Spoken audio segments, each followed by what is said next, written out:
Assalamualaikum warahmatullahi wabarakatuh. Selamat malam teman-teman serta dosen pengampu yang saya hormati. Perkenalkan, saya Akhil Muslikah dengan NIM 25742300013. Pada kesempatan kali ini, saya akan mempresentasikan hasil kajian saya mengenai salah satu tokoh pembaru Islam yang paling berpengaruh di abad ke-20, yaitu Hasan Hanafi. Di sini, saya akan memandu jalannya pemaparan mulai dari latar belakang kehidupan beliau hingga dampaknya terhadap pemikiran Islam progresif di Indonesia. Langsung saja kita masuk ke pembahasan utama. Hasan Hanafi merupakan seorang filsuf, teolog, dan pemikir pembaruan Islam kontemporer asal Mesir. Beliau dikenal sebagai penggagas proyek Al-Turat wa Al-Tajdid atau tradisi dan pembaruan, serta pelopor gerakan kiri Islam yang mengintegrasikan teologi dengan keadilan sosial serta pembebasan kaum tertindas. Beliau sendiri lahir di Kairo, Mesir, pada 13 Februari 1935. Pada masa mudanya, beliau tumbuh di lingkungan yang religius dan sejak remaja sudah akrab dengan diskursus serta gerakan Ikhwanul Muslimin. Tokoh seperti Sayyid Qutb memberikan pengaruh besar pada pemikiran awalnya tentang keadilan sosial. Beliau meraih gelar sarjana filsafat di Universitas Kairo pada tahun 1952. Lalu, beliau melanjutkan studi pasca sarjananya di Universitas Sorbonne, Prancis, dan berhasil meraih gelar doktor di sana dengan mengkaji tradisi dan pemikiran filsafat barat maupun Islam. Bagaimana sih kiprah akademik dan aktivisme seorang Hasan Hanafi? Nah, setelah kembali dari Prancis pada tahun 1966, beliau mengabdi sebagai profesor dan ketua Departemen Filsafat di Universitas Kairo, di mana beliau pernah mengenyam pendidikan S1 di sana. Beliau banyak mengajar di berbagai universitas bergengsi di dunia, seperti Universitas Temple di Amerika Serikat, Universitas Prancis, Universitas Belgia, Universitas Kuwait, dan Universitas Jerman. Pasca kekalahan dunia Arab dalam perang melawan Israel pada tahun 1967, beliau mengubah fokus intelektualnya menjadi lebih ke arah aktivisme.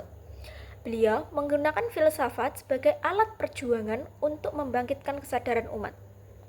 Gagasan-gagasan Hasan Hanafi itu berpusat pada upaya menghidupkan kembali peradaban Islam melalui 3 pilar. Yang pertama, adanya tradisi atau Al-Turat, lalu modernitas serta realitas.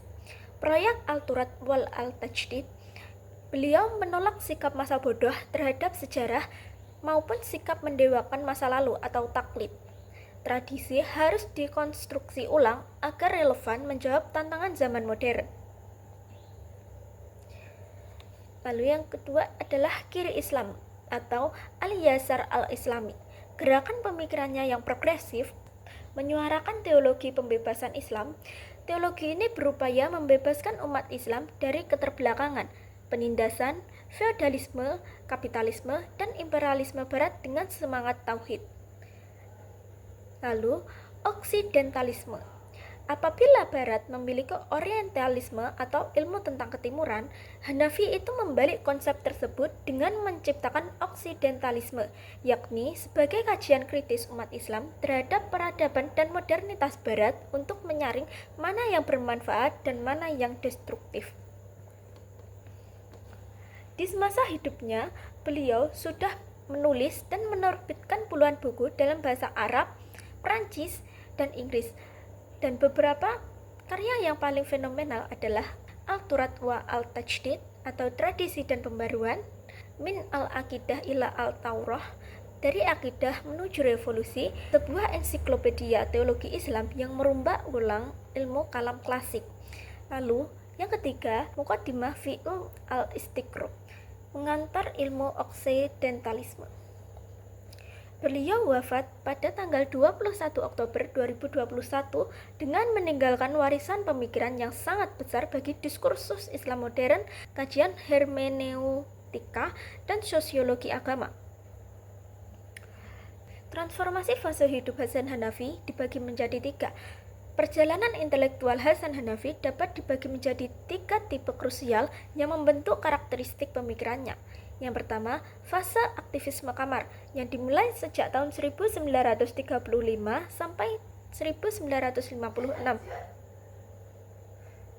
Beliau tumbuh di Kairo. Hanafi muda menyaksikan pergolakan Mesir melawan kolonialisme Inggris. Keterlibatannya dengan gerakan Ikhwanul Muslimin memberinya kesadaran awal bahwa agama harus memiliki dimensi politik dan sosial.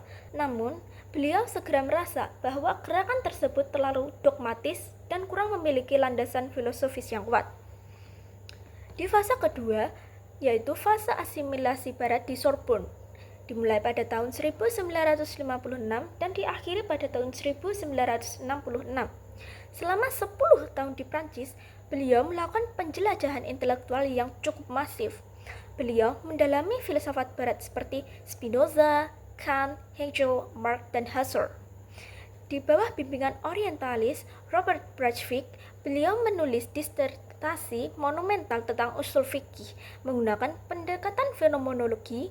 Fase ini membentuk keyakinan bahwasannya Islam dapat didialogkan dengan metodologi modern Barat tanpa menghilangkan jati diri aslinya.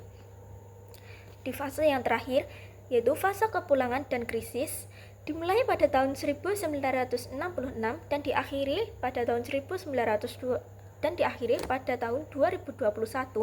beliau kembali ke Mesir sebagai dosen, lalu dihadapkan dengan tragedi-tragedi kekalahan Arab atas Israel pada Perang 6 Hari, khususnya di tahun 1967. Krisis psikologis dan politik umat Islam ini mendorong beliau untuk meluncurkan proyek rekonstruksi total tentang kebudayaan Islam. Lalu, bagaimana metodologi dekonstruksi dan rekonstruksi? Dari akidah menuju reformasi, ini merupakan proyek dekonstruksi terhadap ilmu kalam.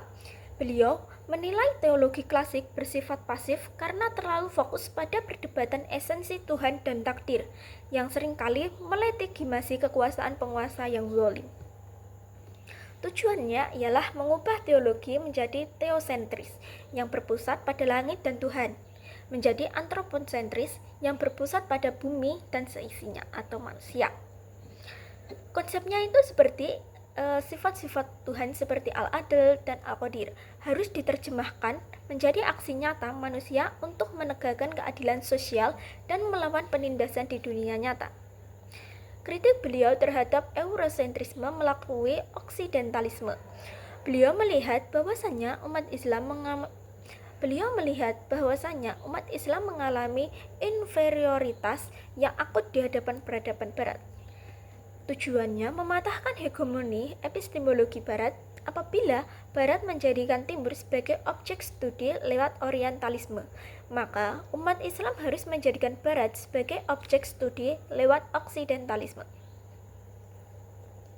Dengan konsep ini, Barat dipelajari bukan hanya untuk ditiru secara buta, namun untuk dipetakan kekuatan dan kelemahannya, sehingga Barat kehilangan statusnya sebagai peradaban universal dan kembali menjadi peradaban lokal yang mempunyai batasan-batasan sejarah. Lalu, bagaimana hermeneutika pembebasan? Beliau ini menggunakan fenomenologi untuk membaca teks suci. Bagi beliau, teks suci itu tidak langsung turun di ruang hampa, melainkan merespon realitas. Oleh karena itu, penafsiran Al-Quran harus diberangkatkan dari realitas empiris masyarakat seperti kemiskinan, kebodohan, dan diktatorisme. Baru kemudian mencari legitimasi dan solusinya di dalam teks, bukan sebaliknya. Perdebatan dan kritik intelektual. Sebagai pemikir radikal, beliau berdiri di tengah badai kritik dari berbagai faksi intelektual Arab, seperti contohnya adanya kritik Jabri atau epistemologi. Muhammad Abed al-Jabri merupakan salah satu filsuf yang berasal dari Maroko, mengkritik bahwasanya Hanafi ini dianggap terlalu bernostalgia dengan tradisi dan mencoba menyelesaikan masalah modern hanya dengan merombak teks masa lalu. Jabiri menilai pendekatan beliau atau Hanafi lebih bersifat ideologis ketimbang ilmiah. Lalu, kritik Nasr Hamid Abu Zaid, pemikir hermeneutika Mesir lainnya, menilai bahwasanya terjebak dalam pragmatisme politik. Abu Zaid mengkritik bahwasanya demi menggerakkan massa, Hanafi kadang mengorbankan objektivitas ilmiah teks demi kepentingan ideologi kirinya. Sedangkan dengan kritiknya kaum salafiyah atau tradisionalis, mereka ini menuduh bahwasanya Hanafi telah melakukan reduksi terhadap kesucian agama karena mengabaikan aspek transenden atau keilahian Tuhan dan mereduksi teologi menjadi sekedar sosiologi atau gerakan politik sekuler. Hasan Hanafi bukan sekedar seorang akademisi biasa, melainkan seorang filsuf pejuang yang merevolusi cara pandang terhadap agama. Beliau berhasil membongkar kejubutan teologi klasik yang pasif dan mengubahnya menjadi teologi pembebasan yang dinamis dan berorientasi pada kemanusiaan. Melalui gagasan kiri Islam dan oksidentalisme, Hanafi memberikan kontribusi besar dalam memetakan posisi umat Islam di tengah arus modernitas. Beliau menolak taklid buta terhadap masa lalu, sekaligus menolak peniruan pasif terhadap Barat.